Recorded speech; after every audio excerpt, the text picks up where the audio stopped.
Well, Holmes, Watson, this is a great pleasure for me to welcome you to the Villa Bartique here at Le Palais. I hope your stay on the island will be both comfortable and interesting. May you have a wonderful holiday, my friends. Thank you, Andre. Your very good health, and many thanks, Monsieur Lorient. Oh, Andre, please, I'm only too proud that the Belle-Ile has... Monsieur Hert, the yacht, the Grey Goose. The captain sent me. The owner, Henry Buckley, he is sitting at the desk in his cabin, and he is dead.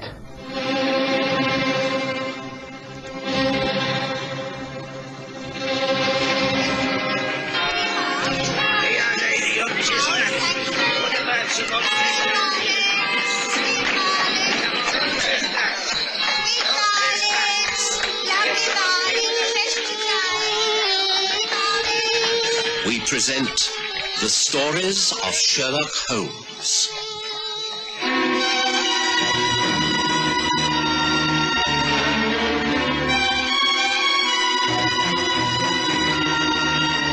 The Grey Goose.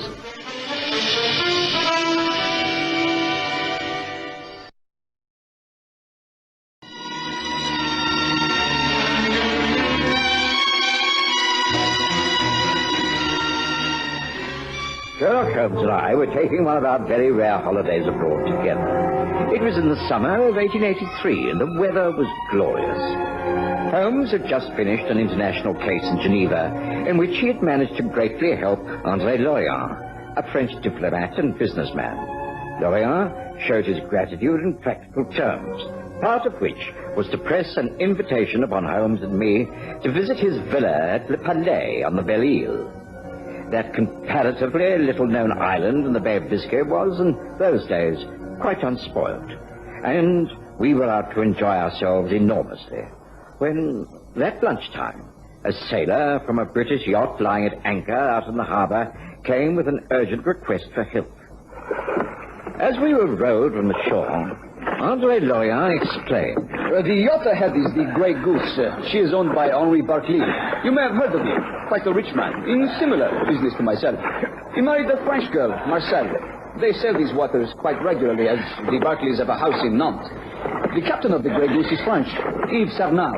There is a crew of 3 with Marcel and a male secretary. She's a fine-looking yacht. You know this man Barclay well? Reasonably well. I'm surprised to hear that he has died so suddenly. Although many years older than his wife, he always appeared in excellent health. But perhaps the captain can tell us the nature of the illness. I'm very glad you are with us, Watson. We are rather isolated on the island and have no skilled medical help. I shall be happy to be of service to Madame Barclay. Well, here we are. The captain is waiting for us. Come.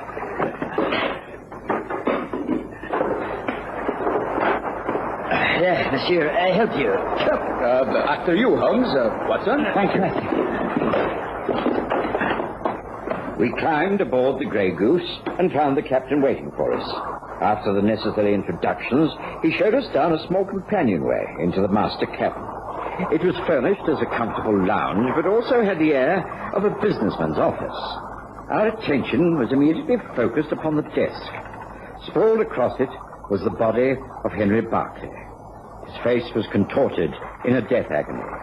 His hands extended as though to clutch the sides of the writing blotter. Nothing has been disturbed, Monsieur Lorient. The moment I was told of this, I locked the cabin door and sent ashore for you. I knew that you had 2 Englishmen staying with you. This yacht is registered in Great Britain, therefore it is British property. It has to be reported to the correct authorities that its owner has died. I understand. Mr. Sherlock Holmes is a very famous detective. There will be no difficulties. He will take charge from now on. Good. Meanwhile, I understand the good doctor, he can make the examination? Yes, of course, if you wish me to. It must have been a heart attack. If you will please, doctor. One moment. Before you touch the body, Watson, may I make a few observations? To start with, I see that Mr. Barclay appeared to be writing a letter. May I, gently now, Watson, let me slide the letter out from under the outstretched hands. Yes, it appears to be a business letter, addressed to the manager of Stewart Bank, London. It reads, Dear Mr. Mortimer, I've been going through my accounts and find from my passbook that I have 3 cheques cashed for £500 each. I cannot recollect ever having drawn this money on those days. They are cash to bearer cheques, enclosed is the bank statement with the withdrawals concerned, marked with a cross. As I should be in Nantes for some months, I should be obliged if you would inquire through your clerks who cashed those cheques. That's if it's possible to trace the person in question. I'm sure there has been some... Oh, here the letter breaks off. That's interesting. So this is what he was writing when the so-called heart attack took place. So it would appear. I think I should like to ask a few questions from the crew and your secretary before reporting this officially, Captain. Can you tell me how you came to be here, the purpose of this trip? It is what we do every year. We leave Southampton and cruise down to the Mediterranean. Always we call in at Nantes to stay for a while at the house. But sometimes, if the weather is particularly fine, as it is now, we take our time and call in at the Belle-Île. Our voyage here was uneventful. We anchored here early, having arrived outside the harbor at dawn. None of us has been ashore. At about 11 o'clock, Mr. Barclay came down here to his cabin, giving orders that he was not to be disturbed until lunchtime. At noon, his steward knocked at the door with a tray of drinks. He entered. Mr. Barclay was writing, and he left the tray and went out. At 1 o'clock, he returned to say that the lunch was ready, and he found a body, just as you see it. No one else has been in or out? Not to my knowledge. Very well. Well, I suggest we leave my good friend Watson to conduct his examination without interruption, while I have a talk to the steward and the secretary. Will that be convenient? Oui, of course. Good, then, lead on. Excuse us, Watson. Will you join us in the saloon when you're finished? Yes, very well. I shouldn't be longer than half an hour. Right you are. Pray proceed, Captain. They left the cabin, and I was able to apply myself to the task ahead. I'd seen many dead men in my time and treated many sufferers of heart complaints. One look at the dead man's face told me it was not as straightforward as the captain thought. But I was careful not to jump to conclusions.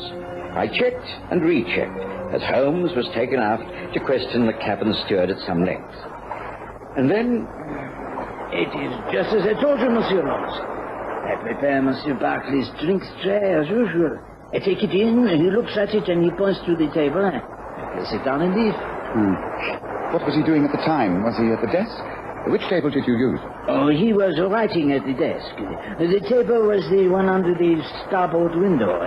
It is not a porthole, you understand. It opens out onto the deck. Was the window or porthole open? Oh, oui. With the weather like this and that anchor, natural. Captain, I'm sorry to interrupt, but this is important. You must know. It wasn't heart failure that killed Mr. Barclay.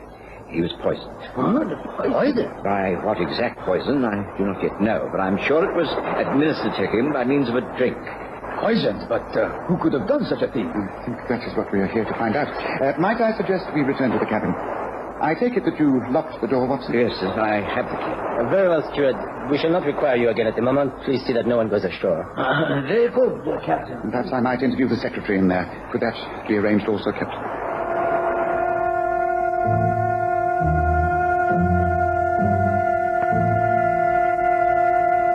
We returned to the cabin, and as we reached it, a tall, slender figure came striding down the companionway. It was the secretary, and to my utmost surprise, I found I knew him.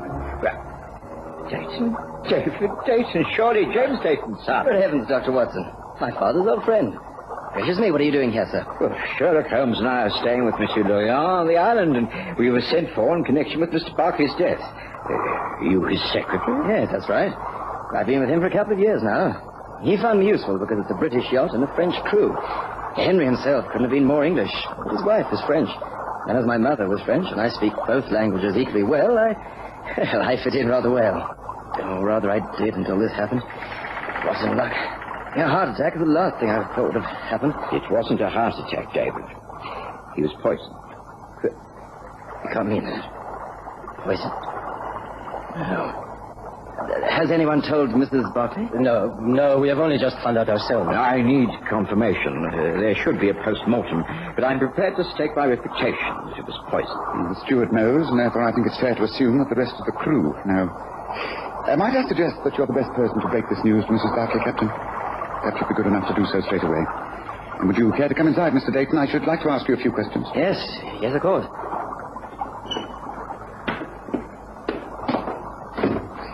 I think you said that you've been in Barclay's employ for 2 years. You must know his affairs extremely well. Who has charge of all his private papers, money, things like that? They're kept in that safe. It's hidden behind the picture on the wall over there. Look, I'll show you. Here. There, the safe has a special lock. I have a key, and there's one on his watch chain. It's a special lock, difficult to open unless you know how. No one else knows how to open that but Henry and myself. I see. And his bank statements, empty check stubs, that sort of thing? They're all in the safe. I saw them there myself only a few days ago. I see. Would you mind opening the safe for me, please? Of course. Although I can't really see why. I think it is most important. Excuse me. You are Mr. Holmes and Dr. Watson? I am Marcel Barclay. I met the captain. He told me the news. Is it true? Henri was killed? It was not a natural death? I'm afraid it is true, yes. Then you must find the person who poisoned him. Find him quickly, so that he too may die. I do not care what steps you take, or how much money is involved, but you must find out who killed my husband. And when you do, I shall take my revenge.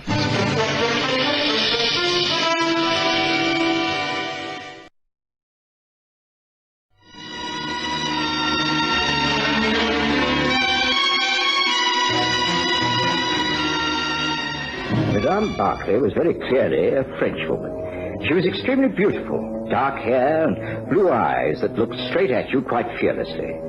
She seemed more angry than distressed by the news of her husband's death. She informed Holmes that she'd be in her cabin if he needed to speak to her, and then, with a long, inscrutable look at the body of her dead husband, she turned on her heel and left us. Holmes, after making sure the safe was unlocked, asked us to leave him while he searched the cabin. I found myself alone with David Dayton. I'm sorry we have to meet in these dreadful circumstances, Dr. Watson. I find it all quite bewildering. You can throw no light upon it at all? I mean, it's clear that your late employer was poisoned between the hours of 12 and 1 o'clock. You mean that's when he took the drink? The steward took in the tray at that time. He always did. But if the poison was in the gin or the tonic, surely an examination of the contents of the bottles will show this. Sherlock Holmes will find that out, have no fear. Of course, if the poison was simply sipped into a glass while he was unaware... But no one visited the captain except the steward. You sure? I'm only sure of myself, of course. I was sunning myself up on deck. Mrs. Barclay was there for part of the time. Then she went to change for lunch. Doctor, this is terrible. I mean, why would anyone wish to see Henry dead? I think Holmes will be asking you that question, David. After all, next to his wife, you must have known the man better than anyone else. Yes. Yes, I suppose I did. Well, I think that there's no need for a post-mortem to confirm your theories, Watson, or to tell us the type of poison that was used to kill Henry Barclay. Here, look at this. Small file. It's got a label with words scrawled across it. I can't read it very well. It says Amacara. It's a South American poison used by the Brazilian Indians. It's quite rare, but very deadly. I found it hidden away at the back of the safe in his cabin.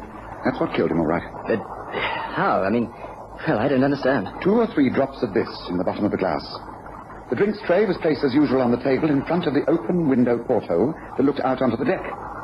Anyone who was passing outside could have reached in and tipped the poison into the glass. I see. But then, who could have done it? Well, anyone who passed along the deck. This file was hidden behind a book labelled Ship's Cash Account. Do you keep the cash account statement? Yes, of course I do. And no one but you and the dead man could get into the safe? Well, that's right, but look here. Are you trying to say that it was me? That I poisoned Henry? I'm not saying anything at the moment. I'm merely asking questions and gathering information. From that information, I shall sift the data, and then I shall be able to make statements. Tell me, are you aware of the contents of this letter? Well, what is it? Well, it must have been the last thing your employer ever wrote. It's to his bank back in England, querying certain cash checks.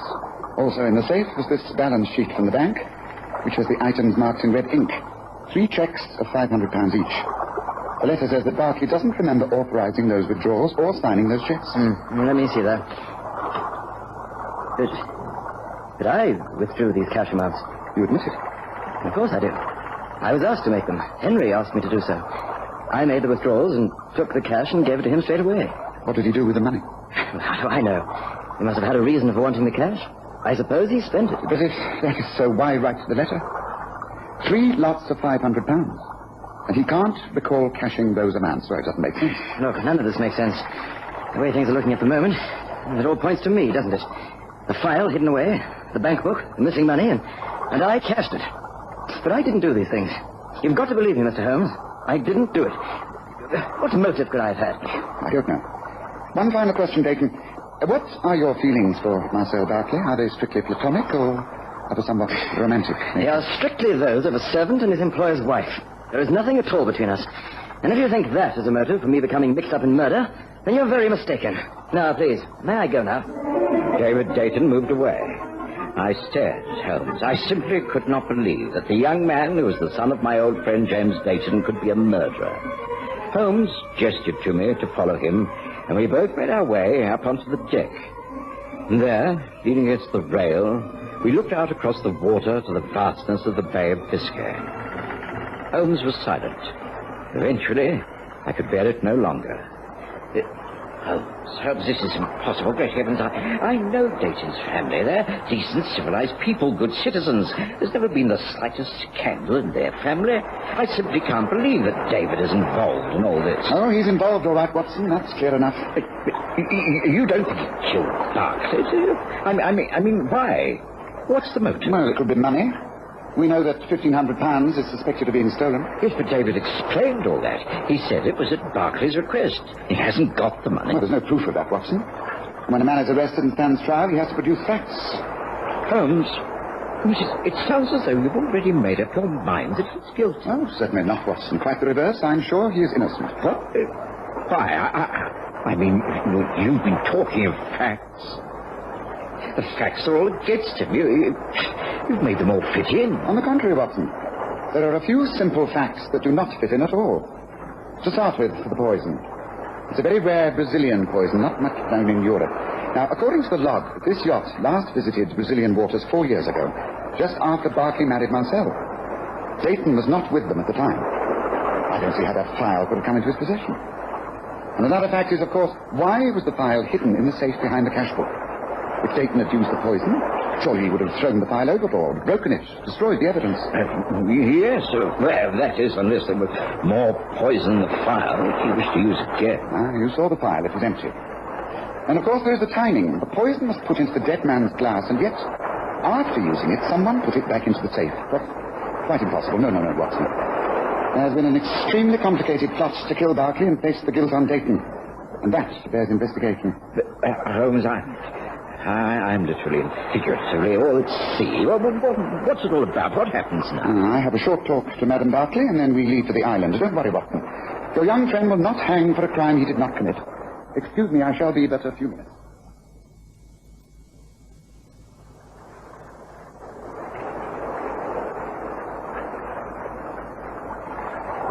There is very little else I can tell you, Monsieur Holmes. I cannot throw any light upon the matter that you have raised. I know no reason for my husband being killed. I know no one would wish to kill him or benefit from his death. I am sorry I cannot help you. Please, will you excuse me now? I am still very upset. Of course, I understand. One final question. Your own relationship with David Dayton, you were friendly, that is all? Like all Englishmen, you think that the French wives are always unfaithful to their husbands. The answer is there is no emotional involvement.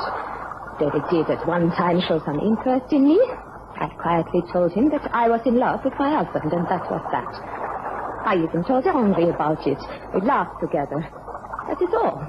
There was no trouble, no intrigue. Thank you, madame. That will be all. Shortly after that, Holmes made arrangements to leave the Grey Goose. The body of Henry Barclay had been removed by dinghy to the island, and we were then rowed ashore. There followed a very busy and tedious afternoon and evening. It wasn't until after dusk that Holmes made a sudden announcement. Andre, Watson, are you prepared to put an end to this case? But, of course, Holmes. What do you intend doing? Returning to the Grey Goose under cover of darkness. You have a boat. Will you row us over to the yacht straight away? Yes, of course. Of course I will. Come then. We must be very secretive. No noise, not at any time. Dress with black clothing and wear your softest shoes. Quickly and quietly. That is our motto for this evening. Come. Andre Lorient was just as bemused as I was, but we obeyed all instructions. And with muffled oars, Andre rowed us back across the stretch of water to the yacht. Climbing aboard was not easy, but we managed it without arousing the crew. And then... Careful, Watson. This way, I think. There are lanterns glowing in the main cabin. Careful. The porthole window is open. Careful, listen. Yes, you allow Holmes and the police to draw the obvious conclusions. I will remain silent about what I know, unless you agree to stay with me, now that he is gone. But you agreed. Our love affair is over. Finished. No. Oh, don't you see, my darling? This is the most wonderful opportunity. Stay with me. We will marry. You will be the master of this yacht. I will share everything with you. We will be together for always. No, master. This is all your doing, wasn't it? All yours. What? No, of course not. You cannot think that. I would never have killed Henri. Then I don't understand. David, you were his secretary. You knew there were financial difficulties, but even you didn't know the extent of his failure and his disappointment. And, of course, he knew about us. That is why he did it. He did it? Of course. He knew he'd lost me. He couldn't go on without me and his security. He took his own life. The poison. He hid the file. Questioned the cash that he asked you to collect. Made it look like murder. And the murder you committed. Oh, yes. But you can prove this? Oh, yes. And I promise I will speak. But only if you promise to stay with me and marry me. Well, David, what do you say? Don't say anything, Dayton. We have heard all we need to know. I think you will have to tell the truth without any conditions now.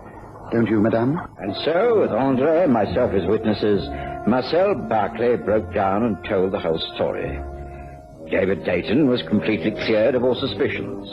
The police from the mainland were called in, and the truth, but only the truth of the suicide, was explained to them. What happened to Marcel, and whether she would have gone through with it and allowed her lover to hang for her husband's death, is a matter of speculation. But, as Holmes said, it is impossible to buy love and affection, Watson. Even more impossible to buy loyalty. And thank goodness it has ended as it has. If those two had stayed together, it would have ended in an even greater tragedy. How glad I am that such things do not enter into my life of detection. Ah, well, let us forget the most unsavory case, Watson, and enjoy the rest of the holiday, shall we?